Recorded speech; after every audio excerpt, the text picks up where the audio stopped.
Hello everyone, welcome back. So today we are going to start post harvest technologies की playlist, जिससे कि जो कि आपके हर एग्ज़ाम के लिए बेनिफिशियल रहेगी। इसको बड़े अच्छे से कर लेंगे और इसमें सबसे पहले फ्रूट वेजिटेबल के जो लॉसेस होते हैं वो सारी चीज़ें हैं, बायोकेमिकल चेंजेस क्या क्या आते हैं राइपनिंग फ्रूट एंड वेजिटेबल के टाइम पे, major post harvest disease classification के बेस के ऊपर ये सारा कुछ जो है वो वन बाय वन ये सारे टॉपिक्स हम कवर कर लेंगे इस प्लेलिस्ट के अंदर में। सो थोड़ा थोड़ा करके इसको कवर करेंगे टॉपिक्स को। सो पोस्ट ये बहुत ज़्यादा इंपॉर्टेंट क्वेश्चन है एएफओ के पर्सपेक्टिव्स में, तो कि the total post harvest losses in fruit and vegetable, कि फ्रूट एंड वेजिटेबल में कितना पोस्ट हार्वेस्ट लॉसेज होता है, तो 20 to 40, और फिर जो कि फ्रूट्स में कितना होता है, फ्रूट में होता है 14 to 36% और वहीं 10 to 25 वेजिटेबल्स में होता है। तो ये तीन डाटा आपको याद रखना है कि टोटल फ्रूट्स वेजिटेबल में मिला के तो 20 to 40 रहता है, वहीं फ्रूट्स में बात करें तो 36 रहता है और वेजिटेबल में बात करें 25 रहता है। सबसे ज़्यादा लॉसेज होता किस में है, तो सबसे ज़्यादा लॉसेज जो है वो पपाया के अंदर होता है। पपाया में सबसे ज़्यादा होता है, बस ये याद रख लो, बाकी इतना कुछ ज़्यादा रिक्वायरमेंट नहीं है। वेजिटेबल्स में देखा जाए तो सबका 10 to 15 के अराउंड है, एवरेज निकालें तो वेजिटेबल्स में 15 के अराउंड है। फिर क्या क्या बायोकेमिकल चेंजेस होते हैं जब भी राइपनिंग होती है, तो रेस्पिरेशन हमें पता है, जैसे जैसे टेम्परेचर बढ़ता है, बहुत जनरल सी बात है, जैसे ही टेम्परेचर इंक्रीज़ होता है, जैसे कि हमें पता है, तो टेम्परेचर इंक्रीज़ होगा, रेस्पिरेशन बढ़ेगा। फिर टेम्परेचर को कम करने के लिए यानी बॉडी के टेम्परेचर को मेंटेन करने के लिए ट्रांसपिरेशन करता है प्लांट, जिससे कि वो अपने आप को कूल रखता है। और साथ में मेटाबॉलिक एक्टिविटीज़ भी इंक्रीज़ होगी जैसे ही टेम्परेचर इंक्रीज़ होगा। तो राइपनिंग के टाइम पे टेम्परेचर बहुत ज़्यादा मेजर रोल प्ले करता है फ्रूट वेजिटेबल्स में। तो यहाँ पे वही सब लिखा है। रेस्पिरेशन के अंदर होता है एंजाइमेटिक प्रोसेस होती है। रेस्पिरेशन कैसी होती है, एंजाइमेटिक प्रोसेस होती है, बहुत सारे एंजाइम्स मिलके जो होते हैं रेस्पिरेशन करती हैं, जो कि बाद में स्टोरेज लाइफ जो है प्रोडक्ट की उसको जो है इन्फ्लुएंस करता है। टेम्परेचर क्वानेंट का मतलब होता है जो रेट ऑफ रिएक्शन हमारी हो रही है 10% के टेम्परेचर बढ़ने की वजह से, तो उसकी वजह से रेस्पिरेशन रेट में चेंज कितना आता है, 2.25। ट्रांसपिरेशन हमें पता है टेम्परेचर को कंट्रोल करने के लिए करा जाता है। मेटाबॉलिक एक्टिविटीज़ भी 2/3 बढ़ जाएंगी जैसे ही 10 डिग्री सेल्सियस बढ़ेगा, यानी कि जैसे ही टेम्परेचर इंक्रीज़ होगा मेटाबॉलिक एक्टिविटीज़ इंक्रीज़ होंगी, रेस्पिरेशन इंक्रीज़ होगा। और रेस्पिरेशन क्या होता है, रेस्पिरेशन एंजाइमेटिक प्रोसेस होती है जिसमें क्या होगा कि लॉस हो जाएगा शुगर का। जैसे आप लोगों ने देखा होगा जब भी ज़्यादा हो जाते हैं, जब भी हमारा फ्रूट जो होता है वो रेस्पिरेशन की वजह से ख़राब होना शुरू हो जाता है, तो सबसे पहले उसकी शुगर लॉस हो जाती है और उसमें अलग अलग तरीके के फ्लेवर कंपाउंड्स होते हैं वो भी चेंज होने लग जाते हैं, स्ट्रॉन्ग स्मेल आने लग जाती है या जिस भी तरीके से। तो इस टाइप की हीट को विचुअल हीट बोला जाता है। ऑर्गेनिक एसिड्स जो होते हैं वो भी कम होने लग जाती हैं राइपनिंग के दौरान में, और फिर वो कन्वर्टेड इनटू शुगर। तो ये सारी चीज़ें जब भी रेस्पिरेशन होता है या फिर जब भी राइपनिंग होती है फ्रूट वेजिटेबल के अंदर, ये सारी चीज़ें होती हैं। शुगर भी लॉस्ट हो जाता है, ऑर्गेनिक एसिड्स भी कम हो जाते हैं, मेटाबॉलिक एक्टिविटीज़ बढ़ जाती हैं, रेस्पिरेशन भी इंक्रीज़ हो जाता है। और जैसे ही सेनेसेंस आता है, सेनेसेंस यानी जैसे ही उसकी एज बढ़नी शुरू हो जाती है, तो जो फ्री अमीनो एसिड्स थे वो इंक्रीज़ होने लग जाते हैं और एंजाइम का ब्रेकडाउन करके और मेटाबॉलिक एक्टिविटीज़ कम कर देंगी। लाइक ये वही सब चीज़ें हैं जब वो उसको राइपनिंग कर रहा होता है, जब वो अपनी मैच्योरिटी पे आता है मेटाबॉलिक एक्टिविटीज़ बढ़ेंगी, बट जैसे ही एज बढ़ने लग जाती है तो मेटाबॉलिक एक्टिविटीज़ कम होने लग जाती है। बट इसके एक्सेप्शन केसेस है बनाना और पाइनएप्पल, इनके अंदर एसिडिटी इंक्रीज़ होती है जैसे जैसे राइपनिंग बढ़ती है। फिनोलिक एसिड्स हैं यहाँ पे। फिर ये बहुत इंपॉर्टेंट डाटा है कि सेंसिटिव टू इथाइलिन। इथाइलिन से सेंसिटिव कौन कौन से हैं, तो इथाइलिन से सेंसिटिव हैं Apple, peer, tomato and Musk melon. ये चारों जो भी चीज़ें हैं वो इथाइलिन से सेंसिटिव हैं। क्रिटिकल टेम्परेचर जहाँ पे शुगर एक्यूमुलेट होता है, पोटैटो के लिए 10 डिग्री सेल्सियस और स्वीट पोटैटो के लिए 15। और एंजाइमेटिक रिएक्शंस जो होती हैं, एंजाइम की एक्टिविटी होती है फ्रूट वेजिटेबल की ऑर्नामेंटल में, वो शुरू हो जाती है 30 डिग्री सेल्सियस से, यानी ज़्यादा भी टेम्परेचर नहीं चाहिए होता है। कौन कौन से डिजीज़ आते हैं, तो ध्यान रखना है जिन जिन फ्रूट्स का एसिडिक पीएच होता है, जैसे फ्रूट्स हमें पता है कि वो एसिडिक इन नेचर होती है, तो वो ज़्यादातर ख़राब होने का रहता है फंगस से, ठीक है। वेजिटेबल का थोड़ा सा अल्कलाइन सा होता है नेचर, तो वो बैक्टीरिया से होना शुरू होता है। बैक्टीरिया वैसे भी न्यूट्रल के पास होता है, फंजाई कहाँ लगते हैं, जब एसिडिक पीएच होता है तो ये डिजीज़ होती है। कुछ डिजीज़ के नाम हैं like bacterial soft rot potato, Erwinia species, dry rot Fusarium species, black rot of sweet potato, water soft, और ये सारे नाम आप याद कर सकते हैं अगर आप करना चाहो तो। बाकी इसमें इंपॉर्टेंट यही है कि फंजाई जो होती है एसिडिक के ऊपर काम करती है, और वेजिटेबल का नेचर अल्कलाइन होता है, तो ज़्यादातर ये बैक्टीरिया से डिग्रेड होते हैं या ख़राब होती है चीज़ें। क्लाइमेट्रिक और नॉन क्लाइमेट्रिक का मतलब क्या होता है?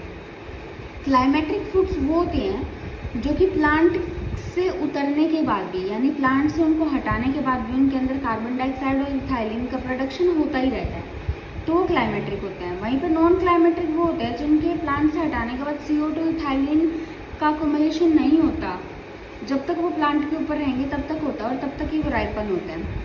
इनके एग्जाम्पल बहुत ज़्यादा ज़रूरी हैं। क्लाइमेट्रिक फ्रूट के एग्जाम्पल हैं एप्पल, पीयर, पीच, प्लम। इनको देखो हम लोग लेते हैं ज़्यादातर ये टेम्परेट रीजन में होता है, तो ट्रॉपिकल में आने के लिए क्या किया जाता है, इनको अर्ली एज के ऊपर ही इनको हार्वेस्ट कर लिया जाता है, फिर ये ट्रांसपोर्टेशन में जो टाइम लगता है वहाँ पे राइपन हो जाते हैं। एप्रिकोट, एवोकाडो है, टोमेटो, वाटरमेलन, फिग। वैसे वाटरमेलन आना तो नहीं चाहिए क्योंकि वाटरमेलन बाद में पकता नहीं तो नहीं है, ठीक है। और यहाँ पे बेर में भी थोड़ा सा है क्योंकि बेर भी नहीं पकता है प्लांट से वो तोड़ने के बाद में, तो ये दो थोड़े से इसमें पता नहीं दे रखे हैं बुक में। दो नॉन क्लाइमेट्रिक में हो जाते हैं ये सारे citrus fruit, grapes, grep fruit, cucumber, pineapple, strawberry, tree tomato, sweet cherry, carambola, cherries, लीची, लोकाट, ये सारी चीज़ें आ जाती हैं। ये इंपॉर्टेंट है AFO के पर्सपेक्टिव में कि क्या क्या मैच्योरिटी इंडेक्स होता है, कैसे हमें पता चलता है कि हमारा जो प्रोडक्ट है वो मैच्योर हो गया है। तो मैंगो में टपका स्टेज बोलते हैं, यानी कि वो ट्री से अपने आप गिरना शुरू हो जाएगा। बनाना में फिंगर फिलिंग बोलते हैं, एंगुलरिटी बोलते हैं, यानी अलग से फिंगर्स दिखने लग जाएंगी, अलग अलग हो जाएंगी बेरीज में। टैपिंग यूज़ करते हैं। मस्क मेलन में नैटिंग, फुल स्लीव स्टेज, नेक फोल, जूस कंटेंट। ये इंपॉर्टेंट टेबल है, ये आप लोगों को याद कर लेनी है, आप स्क्रीनशॉट ले सकते हो। नेक्स्ट आता है हमारे पास post harvest activities. Post harvest activities के अंदर जो होता है मेजर हमारे पास इम्पॉर्टेंट क्या क्या रहेगा, तो करिंग जो होती है जब हम प्लांट या फिर जो भी हमारा प्रोडक्ट है उसको हार्वेस्ट कर लेते हैं, उसके बाद क्या क्या करा जाता है। तो करिंग हमारे पास मेनली एपिडर्मल जो लेयर होती है, यानी जो कि आउटर मोस्ट लेयर होती हैं, जैसे बल्ब्स की, रूट क्रॉप्स की, टोमेटो की, पोटैटो की, अनियन की, गार्लिक की, स्वीट पोटैटो की, इन सब के लिए करा जाता है। तो करिंग करा जाता है हार्डनिंग ऑफ एपिडर्मल लेयर और बल्ब और रूट क्रॉप के लिए करा जाता है। इस पर हाई टेम्परेचर और रिलेटिव ह्यूमिडिटी पे इसको कर दिया जाता है। डी ग्रीनिंग करा जाता है, ग्रीन वाला पार्ट जो रिमूव हो जाता है और वो अपना जो डिज़ायरेबल कलर होता है उसको अटेन कर लेता है। तो ये इंपॉर्टेंट है कि बेस्ट डी ग्रीनिंग टेम्परेचर कितना होना चाहिए, 27 डिग्री सेल्सियस होना चाहिए। सबसे ज़्यादा यूज़ किया जाता है इथेरल। उसके बाद आर्टिफिशियल राइपनिंग के लिए थाइलिन या इथेरल यूज़ करा जाता है। सिंथेटिक में हमारे पास कैल्शियम कार्बाइड होता था, बट अभी ये बैन हो गया है, या फिर एसिटालाइन गैस ये प्रोड्यूस करता था जिसमें कि कैंसरजेनिक प्रॉपर्टीज़ होती थी, इसीलिए अभी इसको बैन कर दिया है। इथाइलिन अब्जॉर्बर और स्क्रबर जो कि क्या होता है KMnO4 potassium permanganate. Ethylene ripening chamber जो होता है वो कितना होना चाहिए, तो टेम्परेचर 16 to 25। बनाना के लिए इतना ज़्यादा इंपॉर्टेंट नहीं है, बट इथाइलिन इनहिबिटर ये इंपॉर्टेंट है। इनके example silver thiosulphate, silver nitrate और 1 MCP। नेक्स्ट आता है इरेडिएशन। इरेडिएशन क्या होता है, हम रेज का यानी रेडिएशंस का हेल्प से जो है वो डिजीज़ कॉजिंग एलिमेंट्स को रिमूव कर सकते हैं। तो इसमें पैक्ड गामा रेज डाली जाती हैं और इरिडिएशन में जो मेज़रमेंट होती है कितनी रेज डाली जानी है, तो वो किलो रेज से ही होती हैं। अगर हमें सिर्फ सेलुलर एक्टिविटी को इनहिबिट करना है ट्यूबर्स में, बल्ब्स में, रूट में, तो हम लेस देन 1 का यूज़ करेंगे। बट अगर हमें फंजाई को, बैक्टीरिया को और पेस्ट को किल करना है तो हम मीडियम डोज 1 to 10 यूज़ करेंगे, ठीक है। तो इरिडिएशन से ऐसा नहीं है कि हम लोग इनको भी करते हैं कि, और साथ में जो सेलुलर एक्टिविटीज़ होती हैं ट्यूबर, बल्ब और रूट क्रॉप में, उनको भी हम इरेडिकेट कर सकते हैं। इनका डाटा थोड़ा सा डिफर करता है। वैक्सीन कर सकते हैं।